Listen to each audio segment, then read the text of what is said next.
Módulo número 2, micro número 9, Estado, Mercado y Ambiente, se llama este micro. Estamos dictando el seminario Desde que mañana vemos el hoy, temas que todos debemos discutir, de la Universidad Provincial de Córdoba, dentro del área responsabilidad ambiental de la Secretaría de Extensión de dicha universidad.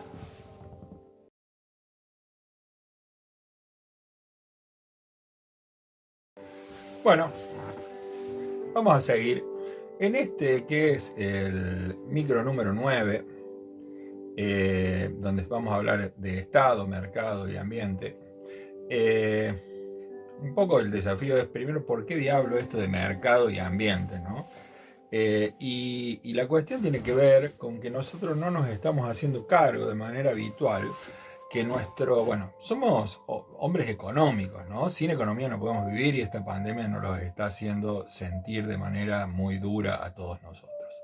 Necesitamos de la economía, pero básicamente la gran pregunta que uno se viene haciendo desde siempre, y a lo mejor en términos demasiado técnicos, que quizá un economista lo explique mucho mejor que yo, es cómo internalizar las externalidades de los procesos productivos. Básicamente, una vez un economista me dio un ejemplo.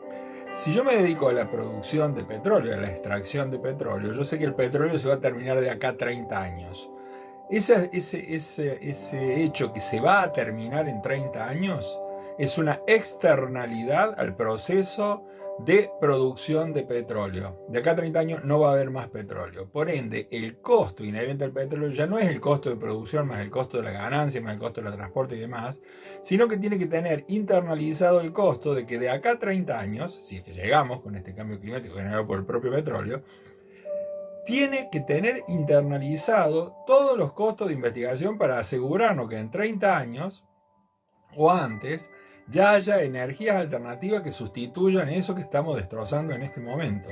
Eso es básicamente lo que hay que hacer. Cuando hablamos de internalizar en el costo una externalidad, en realidad lo que estamos diciendo no es más que eso. ¿Está? Me pareció un ejemplo absolutamente claro. Algo que se está por terminar, de golpe, yo lo tengo que pagar, pero ¿qué voy a estar pagando? Estoy pagando la investigación para que haya algo que lo sustituya y para que mis hijos y mis nietos puedan gozar de energía limpia, en este caso que sería mucho mejor. Eso sería una externalidad. Ese es un punto importante. Ahora, ¿cómo hacemos esto? Porque todo parece fácil hasta que alguien te dice, bueno, a ver, propone algo. Y la cuestión que surgió inicialmente tenía que ver con una cuestión de generar una serie de instrumentos que se llamaron instrumentos económicos de control ambiental. También los primeros instrumentos que se generaron eran instrumentos de tipo coercitivo. ¿Está bien? O sea, eran instrumentos directos. Se prohibían hacer determinadas cosas, se permitían hacer determinadas otras por ley y usando como mecanismo para controlar, el decir si una cosa estaba mal, ibas a la cárcel básicamente, tenías un juicio o eras condenado, y sin la otra opción eras exonerado. La creación de instrumentos ambientales apunta a que haya una suerte de mercado que empiece a regularse por sí mismo, por esa vía del instrumento económico, que ya empiece a circular dentro de las empresas de alguna forma este tipo de instrumentos. Ahora, ¿cómo hacemos a ver si eso funciona o no funciona? Esa es la clave, ¿no? Porque instrumentos económicos se crearon muchísimos, ¿sí? Yo le puedo enumerar algunos antes de hablar de lo importante. El primero eran los impuestos de emisiones. Si yo emito a la atmósfera una determinada cantidad de contaminantes al aire, emito ruido, o emito contaminantes al agua o contaminantes al suelo, pago una determinada cantidad de dinero que luego tiene que venir para remediar esto que genere. Eso era el famoso el que contamina paga, digamos, ¿no? Ese era uno de los instrumentos ambientales primeros. Luego vinieron las tarifas o impuestos por usuario. Esto sí se usan, digamos. Si sos usuario de la red cloacal, pagás un determinado canon por ser el usuario, independiente de cuánto lo uses, porque no hay caudalímetros al respecto. Otra posibilidad son los permisos transferibles. Eso significa poder calcular cuánto resiste una cuenca. Supongo una cuenca atmosférica resiste tantas toneladas de óxido de nitrógeno. Entonces yo le voy a asignar a cada empresa, de acuerdo a su volumen, a su tamaño y a montones de cuestiones, de datos, una cantidad posible de emisión de óxidos de nitrógeno, de lo que estábamos hablando. Si la empresa emite de menos, ella se queda con un bono, con un bonus track, con un extra, que lo puede vender a la empresa que emite de más. De esa forma, yo como Estado se controlo solo porque nunca me voy a pasar del límite. Si una tenía 10 para emitir y la otra tenía 5, pero se invirtieron los roles, mi cuenca va a seguir teniendo 15 y entre ellos hicieron un negocio. Punto, fin. Todo parece fácil, pero eso está asociado a que yo yo como Estado pueda determinar que eso funciona, ¿no? Ahí está el verdadero quid de la cuestión que vamos a ver en un segundito. Sistema de depósitos reintegrables, eso ya de alguna forma está funcionando con el seguro ambiental en Argentina. Todo tipo de emprendimiento tiene un seguro ambiental, pero en caso de que se produzca un daño ambiental, accidental, el seguro ambiental tiene que cubrirte ese daño generado. Las otras cuestiones tienen que ver con subsidios o créditos para ciertas actividades. Dar créditos o subsidios a actividades para que se hagan más ambientalmente amigables. Ese era el objeto de estas cargas. Ya no era presionar, sino ayudarlos a que pasen a tu lado vía el subsidio o el crédito a ciertas actividades, no hacia otras. O sea, el premio y el castigo en este caso funcionaba por esa dirección. Otro instrumento económico importante, que acá en Córdoba no se aplicó, Córdoba podría aplicarlo, son las etiquetas ambientales. Hay en muchos lugares del mundo donde existe un instrumento llamado estrella verde ambiental que se utiliza en la hotelería. Digo, en Córdoba es importante porque en Córdoba, en épocas que no hay pandemia, donde el turismo es la tercera ingreso, ¿no? Después de la agricultura y la ganadería, el turismo es la tercera fuente de ingreso económico a la provincia. El turismo podría tener una estrella verde ambiental. ¿Qué significa eso a los fines prácticos? La posibilidad de cobrar un extra para aquel público, que no es poco, que está comprometido con la cuestión ambiental. Estamos hablando de masas económicas con un poder adquisitivo alto, gente que tiene intereses ambientales. Entonces dice, bueno, yo voy a pagar por esta estrella extra porque este hotel cuida el medio ambiente. Entonces esas etiquetas ambientales sí tienen sentido. Sirven para todo tipo de empresas, pero en particular en las turísticas, en los lugares que funcionan muy bien. Obvio, nuevamente hay que ejercer control sobre que eso se esté cumpliendo, si no, simplemente le darías la estrella verde a todo el que te la pide, ¿no? O sea, hay que tener cuidado con esos instrumentos.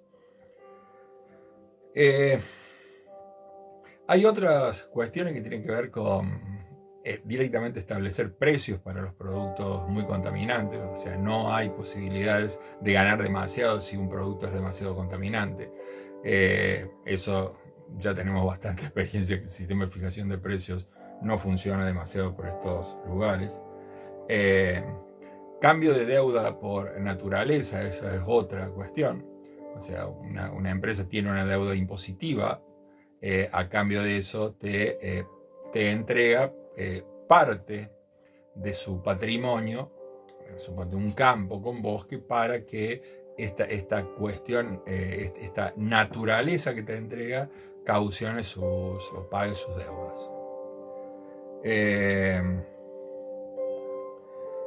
La otra cosa que se utiliza acá es el cobro de servicios ambientales en áreas protegidas. O sea, cuando uno va a un área protegida de visita, debido a que todo eso tiene un costo, uno paga una entrada. Eso también está funcionando. Y hay otras posibilidades. pero básicamente todo va a girar en torno a estas tasas debidas al uso, al abuso, al consumo de ciertos productos, ¿no? O sea, tratar de internalizar los costos por vía de premios o castigos a las empresas más o menos verdes. Ese es básicamente. Y si es posible que las interacciones económicas se realicen entre ellos. Ahí es a donde entra la parte esta del mercado y del ambiente. Ahora, ¿funciona esto? ¿Tiene algún tipo de sentido? Los ambientalistas acérrimos, cuando vean esto, acá cortan y dicen es barato, hay que matarlo. Pero en realidad yo no me estoy poniendo a favor de esto. Lo que estoy diciendo es, son instrumentos y son válidos. Ahora, la validez del instrumento está dada solo si podemos establecer un sistema de indicadores para ver que no nos estén macaneando. Porque si no, estás entregando el control a manos privadas que están mostrando que no son capaces de controlarse en la destrucción ambiental. ¿Está bien? Entonces, el rol del Estado, en vez de ser de control directo, es de un control indirecto vía un indicador. ¿Está bien? ¿Y cómo funciona eso? Bueno, el indicador más viejo, digamos, quizás el más simple, pero el más viejo, por eso es el que le voy a dar para explicarlo, es un indicador que se llama indicador de presión, estado, respuesta. ¿Qué significa eso? Nosotros tenemos que saber, yo decía al principio, esta cuenca atmosférica tiene una capacidad para soportar tantas toneladas de un determinado contaminante. Bueno, eso significa que yo tengo que poder determinar, tengo que tener un instituto de ciencia, un observatorio ambiental como el que hubo en Córdoba, hace ya 23 años y algo, que se creó el 22 de abril de 1997, se creó el observatorio ambiental y funcionó 4 años. Hoy está bastante apagado, está con la llamita apenas prendida. Ese instituto tenía esa finalidad, generar un dato válido para poder determinar cuál era la capacidad de cada cuenca. O sea, la cuenca puede ser hídrica, puede ser suelo, puede ser agua, puede ser aire, puede ser la que sea. En cada contaminante vos determinás cuál es la capacidad y esa capacidad no puede ser superada. ¿Está bien? La superación o el número, ¿cuánto es lo que puede soportar una cuenca? Es la presión que vos podés ejercer sobre la cuenca. Esa es la primera P del índice, presión. Yo tengo que poder determinar como Estado, vía un instituto de primer nivel, decir, esta cuenca recibe esta presión, es lo máximo que puede aguantar esta cuenca, y después la distribuyo entre las empresas y los particulares que van a tirar contaminantes. Eso le da una cuota a cada uno. Más de eso, nos vamos al diablo. Por debajo de eso está bien. Pero tengo que tener ese instituto.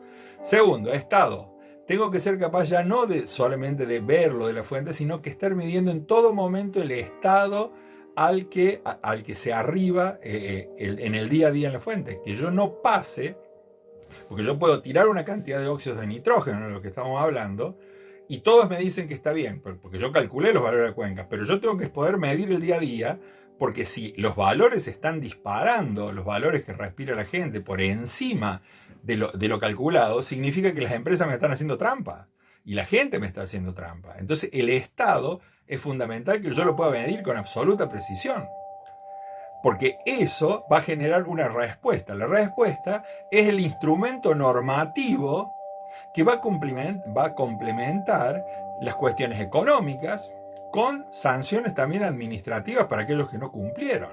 Una vez hecha esa corrección, esa respuesta, esa norma, vuelta a calcular el estado, que es de la cuenca, para volver a calcular la presión que soporta la cuenca, porque ahora ya la alteré, ya le agregué más de lo necesario, entonces tengo que volver a calcular la presión disponible para que a partir de ahí volver a medir exhaustivamente el estado, y si alguien no cumple, establecer una respuesta. Y si se cumple excesivamente, también tener otra respuesta. O sea, que el Estado se tiene que hacer absolutamente eficiente y científico para poder dejar en manos de terceros el control. Eso es Estado, mercado y ambiente.